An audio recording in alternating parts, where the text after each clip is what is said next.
আসসালামু আলাইকুম প্রিয় শিক্ষার্থীবৃন্দ, আশা করি তোমরা সবাই অনেক বেশি ভালো আছো। আজকে আমি তোমাদের যে টার্নের টাইপ 2 নিয়ে আলোচনা করব। টার্নের টাইপ 2 এটা খুবই গুরুত্বপূর্ণ একটা টাইপ। ঠিক আছে, দেখতেই পাচ্ছ পুলি বা কপি কলের টার্ন নির্ণয়।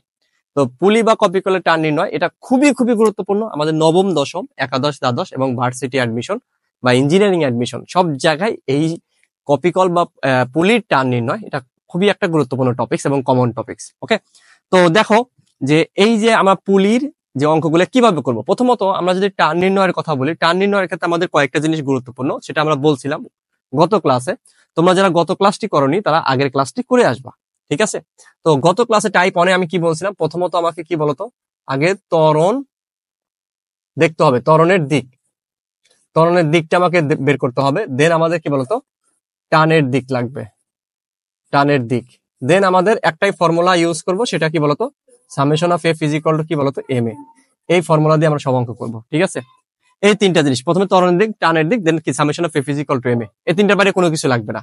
আমি তোমাদেরকে একদম স্পেশালি টেকনিক দিয়ে একটা সূত্র ব্যবহার করে সকল ধরনের টান নির্ণয় শেখাচ্ছি, সেটা কি বলতো, summation of f is equal to m এ।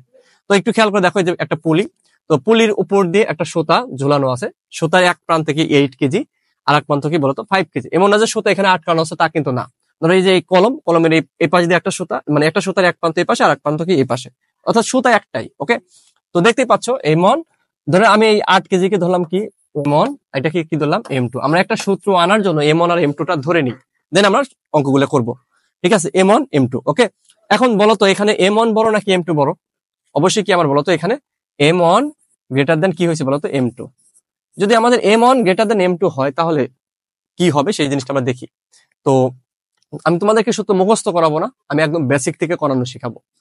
যদি এটার ভর যদি বেশি হয় তাহলে সুতাটা কি হবে বলতো, এদিকে নিচে নামবে না, এদিকে কি নিচে নামবে, তার মানে এই প্রান্ত সুতাটা নিচে নামবে, তাহলে এটার ত্বরণটা কি এদিকে, আর এই প্রান্তটা কি বলতো, এই বস্তুটা উপরে উঠবে, তার মানে এটা ত্বরণটা কি এইদিকে। ওকে, তাহলে আমরা ত্বরণের দিকটা আগে দেখলাম। তো উভয় পাশে ত্বরণের দিকটা দেখতে হবে। তো কপি কলের ক্ষেত্রে বা পুলির ক্ষেত্রে আমাদের দুইটা বর যদি কম বেশি হয়, অবশ্যই কম বেশি দিয়েই দিবে, কারণ সমান দিলে তো আর কি কোনো ত্বরণ থাকবে না। তোমার কম বেশি হইলে তোমার যেটার ভর বেশি সেটা নিচের দিকে নামবে, আর যেটার ভর কম সেটা কি উপরের দিকে উঠবে। অর্থাৎ আমাদের ত্বরণের দিকটা আগে খুব ইজিলি আমরা বের করতে পারবো। এখন দেখো যে এইটার যে ওজনটা M1G সেটা কি নিচের দিকে, এটার ওজনটা কোন দিকে বলতো, এটার ওজনটাও নিচের দিকে। ওকে, এখন একটু খেয়াল করে দেখো, আমার দরকার কি বলতো, টানের দিক। তো টানের দিক কোন দিকে হবে আমি তোমাদেরকে গত ক্লাসে বলছিলাম। দেখো তো এই যে একটা সিস্টেম, এটাকে একটা যদি সিস্টেম বা একটা ব্যবস্থা ধরি, তাহলে এই ব্যবস্থাটা কোন বিন্দুকে কেন্দ্র করে পরিচালিত হচ্ছে বলতো। এই সিস্টেমটা আমার এই যে এই পুলিকে কেন্দ্র করে, মানে এই বিন্দুটাকে কেন্দ্র করে আমাদের কি পরিচালিত হচ্ছে অ্যাকচুয়ালি, যে এখান দিয়ে উপরে উঠতেছে আর এটা কি নিচে নামতেছে, তার মানে কি এটাকে কেন্দ্র করে পরিচালিত হচ্ছে। তাহলে আমার কি হবে, এটার এই বিন্দু টানটা হবে কি বলতো এই বিন্দুর দিকে, এবং এই টানটাও কি হবে বলতো এই বিন্দুর দিকে। এরকম তোমাদের মনে রাখতে হবে। অধিকাংশ শিক্ষার্থী কি মনে করে জানো, যে ত্বরণ যেহেতু উপরের দিকে তার মানে এটা টান নিচের দিকে, আর এটা যেহেতু নিচের দিকে নামতেছে তার মানে টান এই দিকে। এরকম না বিষয়টা, তোমার টান কি হইতে পারে বলতো, পুলির অঙ্কগুলোর ক্ষেত্রে টান সাধারণত আমাদের দুটো টানই কি উপরের দিকেই হবে। ঠিক আছে, পুলির অঙ্কগুলোর ক্ষেত্রে, কারণ কি পুলির যে সিস্টেমটা সেটা এই বিন্দুকে কেন্দ্র করে পরিচালিত হয়। যখন কোনো সিস্টেম যেই বিন্দুকে কেন্দ্র করে পরিচালিত হবে টানটা সেই বিন্দুর দিকে হবে। ধরো আমি যদি একটা বৃত্তাকার পথে ঘুরাই, কোনো বস্তুকে এভাবে ঘুরাই, তাহলে এই যে কেন্দ্র করে এইখানে থাকলে বস্তু টান এদিকে, এখানে থাকলে টান কি এদিকে, আবার যখন এখানে থাকে তখন টান এদিকে, আবার যখন এখানে থাকে তখন টান কি এদিকে, অর্থাৎ কেন্দ্রের দিকে। তো এরকম ভাবে পুলির ক্ষেত্রেও যে আমাকে এই বিন্দুকে কেন্দ্র করে পরিচালিত হচ্ছে, তাহলে টানটা কোন দিকে হবে, এরকম এই দিকে হবে। ওকে, তো তোমরা একটু খেয়াল করে দেখো, তাহলে এখানে আমাদের দুইটা জিনিস পাইলাম, যে এই পাশটা আমার কি নিচে নামতেছে আর এই পাশটা কি আমাদের উপরে উঠতেছে। তাহলে আমাদের প্রথমে আমরা কি করব, যে এই M1 এর জন্য আমরা বের করব। ঠিক আছে, M1 এর জন্য আমরা বের করব যে কি অবস্থা। আমাদের কি M1 দুইটা পার্ট করে করব। হ্যাঁ, M1 M1 ভরের জন্য, ভরের জন্য M1 ভরের জন্য। ওকে, M1 ভরের জন্য কি হবে দেখো, এখানে কয়টা বল কাজ করতেছে, তাহলে দুইটা বল, একটা কি M1G নিচের দিকে, আর একটা কি বলতো উপরের দিকে, সেটা কি টান বল। তাহলে আমার যখন একাধিক বল কাজ করে তখন আমরা কি লিখতে পারি, summation of f is equal two, যেহেতু M1 ধরছি তাহলে কি M1 এ, আমরা মান এখানে দেওয়া থাকবে। ঠিক আছে, মান আমরা বসায় দেবো, সমস্যা নেই।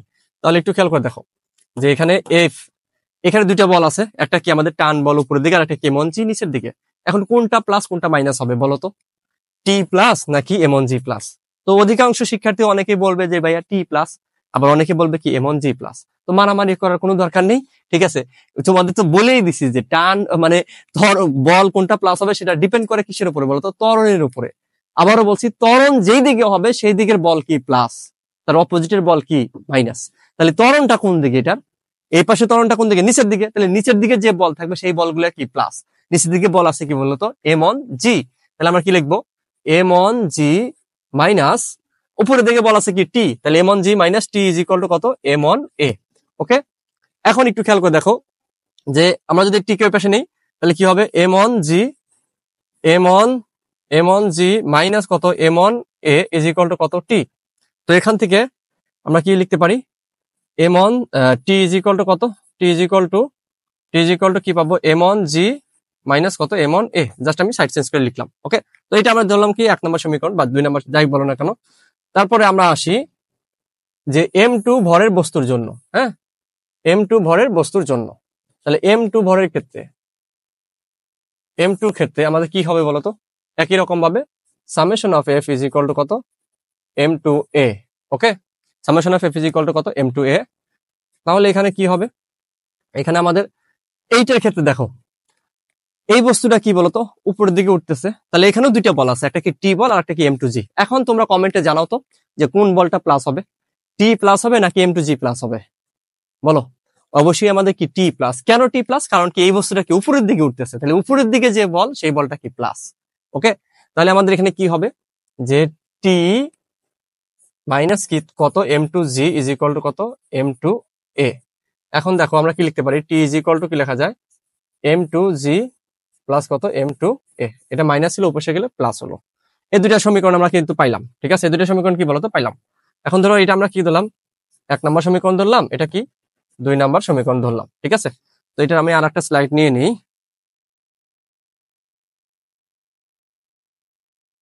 ঠিক আছে, এই যে দুইটা সমীকরণ, এই দুইটা সমীকরণ আমি পাইলাম না, দুইটা সমীকরণ, ঠিক আছে। এই দুইটা সমীকরণকে আমরা কি করবো এখন, দুইটা সমীকরণ থেকে আমরা কিন্তু সবকিছু পাবো। তাহলে দুইটা সমীকরণ দুইটা কি কি দেখতে পাচ্ছ, সমীকরণ দুটো রেখে বাকিগুলো মুছে দিই। এটা একটা সমীকরণ, এটা একটা সমীকরণ।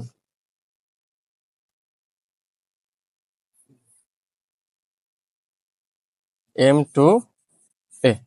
ওকে, এখন দেখো যে আমরা দুইটা সমীকরণ থেকে আমরা কি লিখতে পারি, 1 and 2 থেকে পাই, ঠিক আছে। 1 আর 2 থেকে পাই।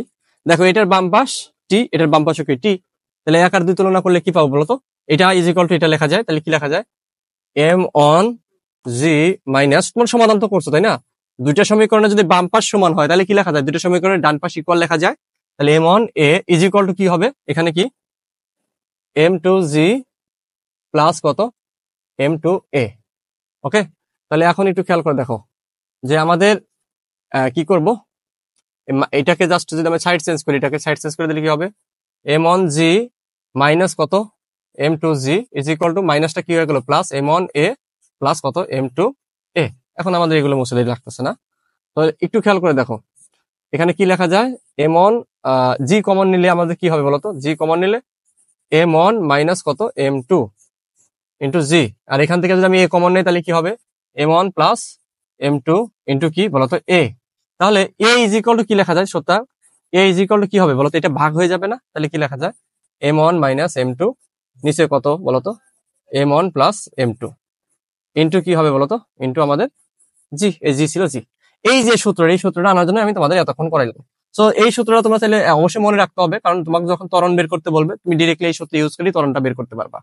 আর ত্বরণ বের করতে পারলে তুমি যে কোনো সমীকরণে ত্বরণের মানটা বসা দিলে কি আমরা কি টান পেয়ে যাবো। তাহলে দেখো এখান থেকে আমরা যদি বের করে দিই, তাহলে এই অঙ্কের জন্য ত্বরণ এ ইজ ইকুয়াল টু কি হবে, এমন কত আমাদের বলতো 8 কেজি, তাহলে 8 মাইনাস কত বলতো 5 বাই কত 8 প্লাস 5 ইন্টু জির মান কত 9.8 করে দিবা, যা হবে সেটা আমাদের কি আনসার। এখন এই এর মান তুমি কি করবা বলতো, এর মান এই যে 1 নাম্বার সমীকরণ অথবা 2 নাম্বার সমীকরণ এখানে বসায় দিলে তুমি কি পাবা, তুমি টান বের করতে পারবা।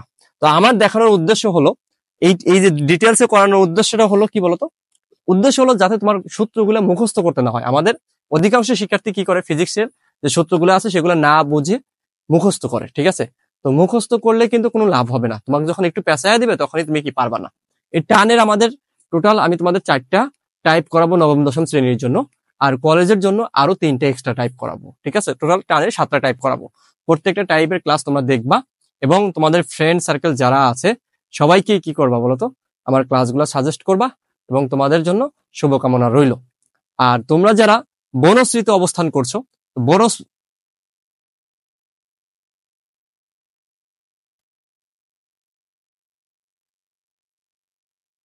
এরকম ফিজিক্সকে তুমি একদম ভেঙে ভেঙে যদি ডিটেলসে শিখতে চাও তাহলে অবশ্যই বনশ্রীতে যারা অবস্থানরত আছো, তো তোমাদেরকে আমার অফলাইন স্পেশাল ব্যাচে স্বাগতম জানাচ্ছি।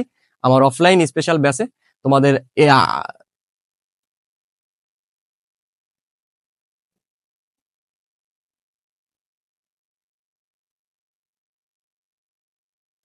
এরকম ফিজিক্সকে যদি একদম ভেঙে ভেঙে সহজে বুঝতে চাও তাহলে তোমরা যারা বনশ্রীতে অবস্থান করছো, তো তোমাদেরকে আমার অফলাইন স্পেশাল ব্যাচে স্বাগতম জানাচ্ছি। আমার অফলাইন স্পেশাল ব্যাচে আমি সপ্তাহে 3 দিন ক্লাস নিই এবং আমি প্রত্যেকটা ক্লাস আমি নিজেই নিই এবং ফিজিক্সের প্রত্যেকটা টপিকস একদম ভেঙে ভেঙে পড়াই। তো তোমরা আসলেই যে একদম ভর্তি হইতে হবে এরকম না, তোমরা এসে একটা ডেমো ক্লাস করতে পারো, ডেমো ক্লাস করে তোমরা ডিসিশন নিতে পারো যে তোমরা ফিজিক্সটা আমার কাছে পড়বা কিনা। ঠিক আছে, তোমাদের জন্য শুভকামনা রইলো। এবং তোমরা যদি নাও আসো তাও আমাদের এই যে ওমেগা একাডেমিক অ্যান্ড অ্যাডমিশন কেয়ারের পেজটি ফলো করবে। এখানে তোমাদের জন্য আমি প্রত্যেক সপ্তাহে 2 থেকে 3টি করে আমি ক্লাস দিব, সেই ক্লাসগুলো দেখলে ইনশাল্লাহ তোমরা নিজেরাও উপকৃত হবে এবং তোমার ফ্রেন্ড সার্কেল যারা আছে সবাইকে সাজেস্ট করবে।